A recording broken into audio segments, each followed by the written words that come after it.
welcome to another RSR. Tonight, I'm reviewing Toronto FC 3, CF Montreal 4 in match 30 of the 2022 MLS season. You go up 2 and then you blow it. What the hell is this team doing? 5th minute, Toronto FC get a penalty in the box. Io Akinola bodied in the box by Samuel Piet. They check it on VAR. They give the penalty. Bernardeschi takes it, puts it left. Panamis goes to the right. 1-0 in the 5th minute for Toronto FC. Then in the 7th minute, Lorenzo Insigne, ball crossed in by Bernardeschi to Insigne. Bounces off the head of a Montreal defender. Falls to Insigne. He volleys it in past Panamis to make it 2-0. And you think, damn, Toronto's going to win this derby game and keep their season alive. They don't. 18th minute, Kamal Miller gets the rebound off a Kamara shot, taps it in over Alex Bono. Easy as you like for Kamal Miller, 2-1. Bono doesn't even really challenge it. Montreal get a goal back. 3 minutes later, 21st minute, Jordi Mihailovic with a banger similar to the Ricky Puig goal a couple of days ago.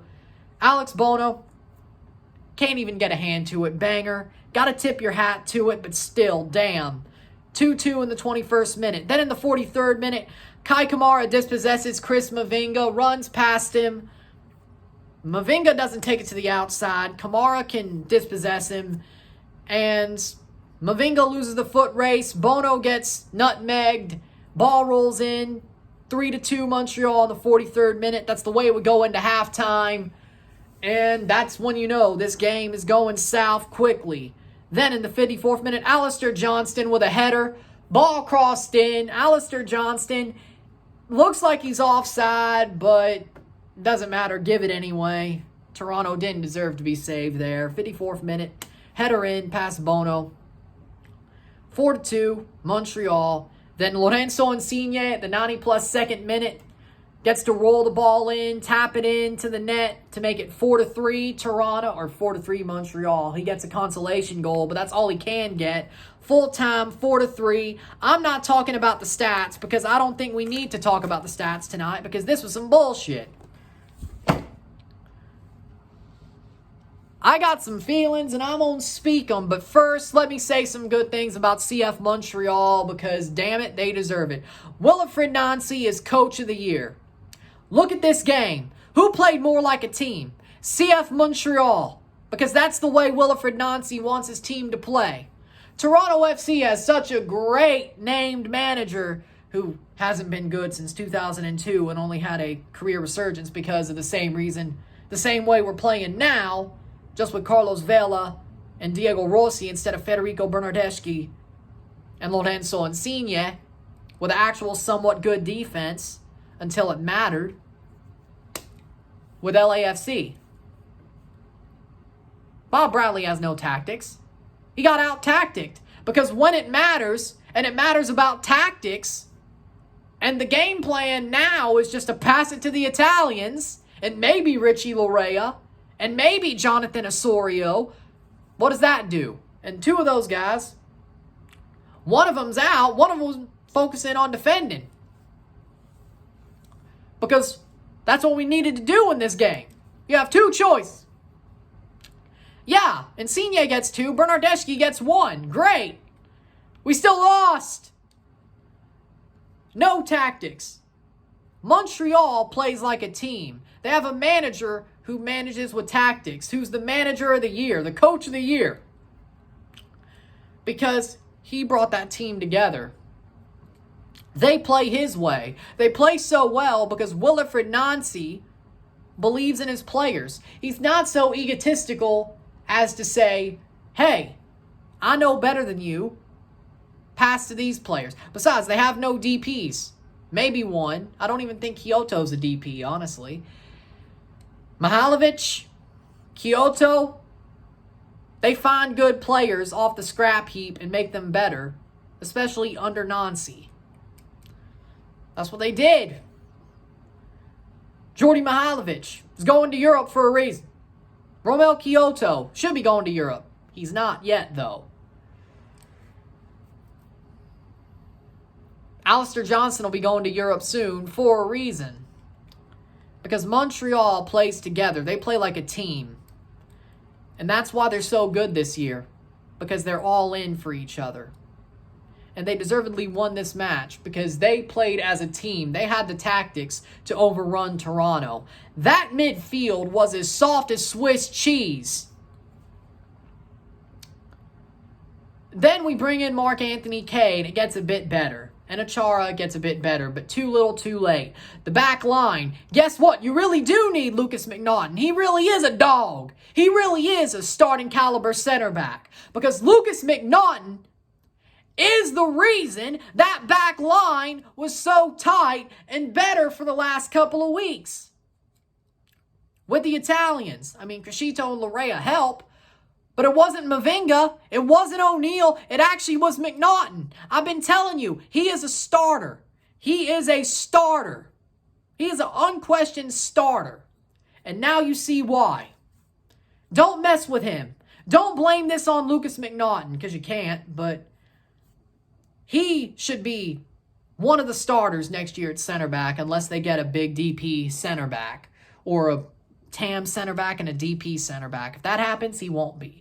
But if they get a DP center back, start him with McNaughton, put Mavinga on the bench, and possibly put O'Neal on the bench too, because Jesus, he ain't good.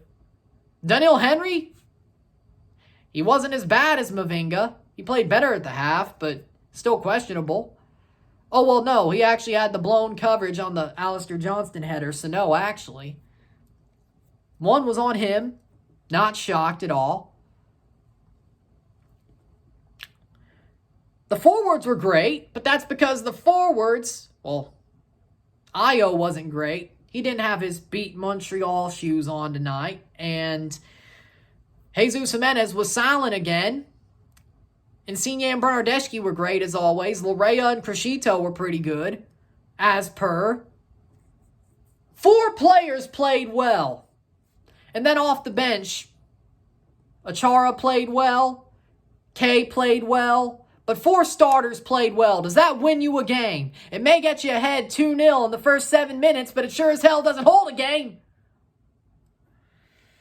The question is, Toronto, what was the game plan? Because how do you beat Montreal without the Italians 4-0 about 2.5 months ago at the end of June, but you come around with the Italians and get slapped after looking like you were starting hot? Because there was actually a game plan during the Canadian Championship semifinal. Why? No Italians. You thought you were too fucking good to go play Montreal.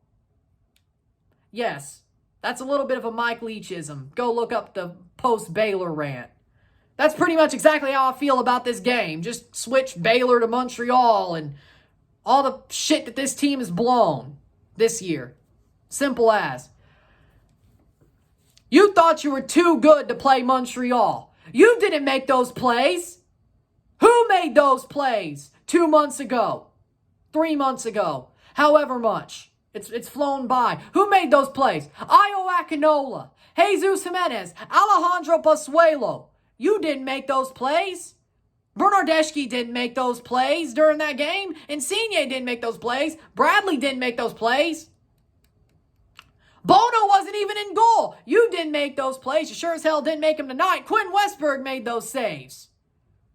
Boo-hoo. You thought you were too good to play Montreal. And you got smacked. You got smacked. And they rubbed your noses in it. They rubbed your noses in it. Because they played like a team. They rubbed your noses in it, TFC. Because they play as a team. They wanted some revenge at BMO Field for that Canadian Championship semifinal, and then getting their noses rubbed in it and thought they'd go down the same path. They're like, nah, we ain't doing this again. Woke up and slapped you around, rubbed your noses in it, and said, nah, not this time, because all you're doing is passing to the Italians. Again, boo-hoo, you didn't make those plays. And then MLSE is like, I guarantee you, nothing's going to change in the coaching staff or the backroom staff this season. Why? Because they think, oh, we almost made a run with the Italians. We sold the dream and people bought into it. And we got our great Italian players. Yeah, maybe we'll buy a center back. Maybe we'll buy a goalkeeper. But Bob Bradley will still be here, even though he has no tactics. Has, well, one tactic, that's pass to the Italians.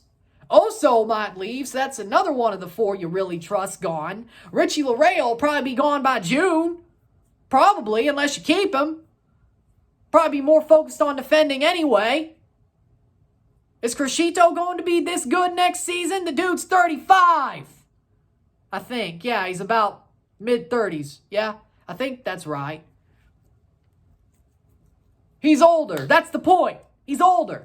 Father Time can come hit anytime he so chooses.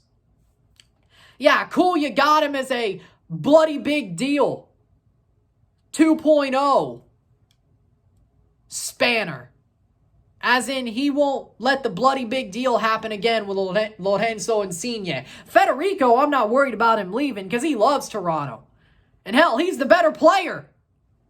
He didn't get any. Well, he got a little bit of hype, but Insigne got all the hype. Is that because it was from January and we knew this for 6 months? Maybe. But who's the better player? Federico Bernardeschi. He's the better player. He's the one who kept this team breathing for longer than we should have. This team had no rights to be in it this long, frankly. The first half of the season was an utter joke. There were some bright spots. Jesus Jimenez before he fell off the face of the earth. Caden Chung, who didn't get to play a game after May. They chose to go with Jaden Nelson for 2 months when he wasn't working. Jaquil frickin' fell off the face of the earth. And he was sort of a bright spot. I know he was injured, but even after his injury. Midfield-wise, Ralph Prizo, maybe trading him is going to bite us in the ass. It probably will, knowing Toronto FC. I mean, shit. Probably will bite us in the ass. Michael Bradley had a good 2 months keeping this team somewhat afloat. And ever since the Italians came in, he's became questionable again, except after the Charlotte game. They blew Champions League. They've blown the playoffs, most likely. They have like a little bit of a whisker left. You have to win out and hope some help happens. We're only 4 points out of the playoffs. Guess what? We only have 4 matches left. That's 3, 6, 9, 12 points. You better hope we really need some help. It's not about us anymore. It wasn't about us all the way, but we could still do our job. We didn't do our job because Alex Bono is throwing away point after point after point. The New England games, we win both those games. This doesn't really hurt as much as it does right now. We beat Miami. We win those 3 games. We're probably in a playoff spot. This really doesn't matter, but no. We dropped 4 points. Well, it was 2 points instead of 6, when it really should have been 6 against New England. And we lost all the points to Miami. Yeah, do we play them later on the penultimate game of the season? Yes. Could it matter by then? Who knows? All I say is forget the TFC2 playoff run. Call up Luca Gavron for the last 4 games. What do we have to lose? What do we have to lose? Nothing. Absolutely nothing.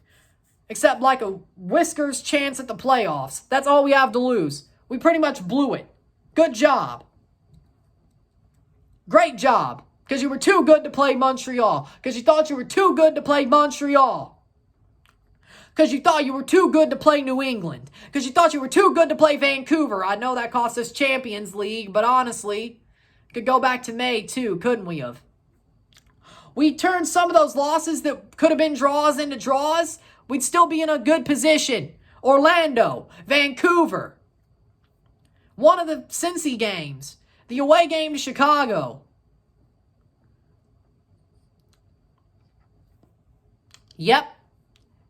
There's a lot of places we could blame this season on. A lot of them. And it ain't about cleaning it up. And you know what's funny? I actually compared Bob Bradley to Mike Leach before the season. That could either go completely badly on the Mississippi State end, but for now, it looks like a pretty good comparison. Why? Because we thought we'd be built after 2 transfer windows. Just like we thought Mike Leach was going to take Mississippi State to the promised land in his first season with KJ Costello. Turns out they finished 3-7. And then the next year, had some great moments and had some shitty moments and ended on a shitty moment. Now, at least State built a program in 2 years, it looks like. Bob Bradley, I don't even trust to build a team in 4 transfer windows. In an off-season, 2 off-seasons, and a season. I don't even trust him, or even 2. Mike Leach may make that comparison look bad by the end of this season, the Bradley-Leach comparison, but Bob Bradley is doing his job to at least try to keep that comparison alive. Funny how that was 2 Mike Leach references in this video. College football's back, baby, and damn it, State at least has made me somewhat happy this weekend, but TFC took all the wind out of those sails. Good job. With that being said, what idiots. But with that being said, the merry band of idiots who pass it to the Italians got owned by Montreal, rightfully so. You were too good to play Montreal because you kicked their ass in a Canadian Championship match. And the Italians were there to see it, or at least Insigne, so he knew. He knew. He felt too good to play Montreal, and the rest of the team did too. And look what it got you. A 99% chance of missing the playoffs. Good job. Y'all dropped the ball against the LA Galaxy, against Miami, against the Revs twice, against Montreal, and that's what's going to cost you. That's what it is. And MLSE is full of carnies. They sold the dream. TFC fans are going to be there, push coming to shove, because the TFC fans are the best fan base in MLS. They're going to be here, push comes to shove. Whatever dream we're sold. Hell, if we actually are shit without COVID restrictions, they'll be there. Last year was a total cluster, and, well, the restrictions and them being really shit and being completely out of it by the time they got back to BMO. I understand why BMO wasn't really full, except for the Morrow game, decision day. But with that being said, that season was understandable.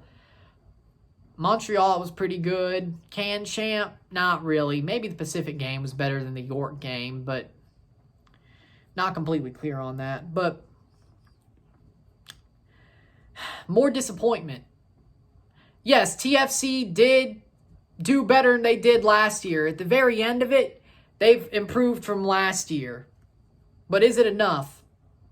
Not what we were sold, no. From the Carney MLSE. The Carney crony MLSE. That's what they sold us, was playoffs and keeping our head above water until July. Did we almost do it? Yeah, but almost don't cut the cake, frankly. Horrible. Shit performance. Shit performance. Too good to play Montreal. And you blew it. 4 more matches, and they probably mean absolutely nothing. But I'll still cover them. Still got the MLS Cup playoffs, the rest of CONCACAF League, the World Cup, and all that. Looks like MLS Cup Final, CONCACAF League Leg 2, and World Cup Final will all be suit games. Probably the way it should be. But with that being said, if you like this video, like it, share, subscribe. You know what it is. Tell your friends. Hit that like button. Hit that subscribe button. Send super chats on the live streams. Hit that bell notification once subscribed. Send comments on this video. Put some playlists. Share some friends and family. All that great stuff. I will see you on Tuesday at the very least for the Open Cup Final between Sacramento and Orlando, and maybe Alajuelense versus Alianza El Salvador. Maybe, depending on what goes on, but at least for the Open Cup Final. I'm Ryan and I'm out. Peace. TFC, you always find the ways to shoot yourself in the foot, mercifully. Or, yeah, mercifully, I guess. I don't know. Sweep your own leg. Peace.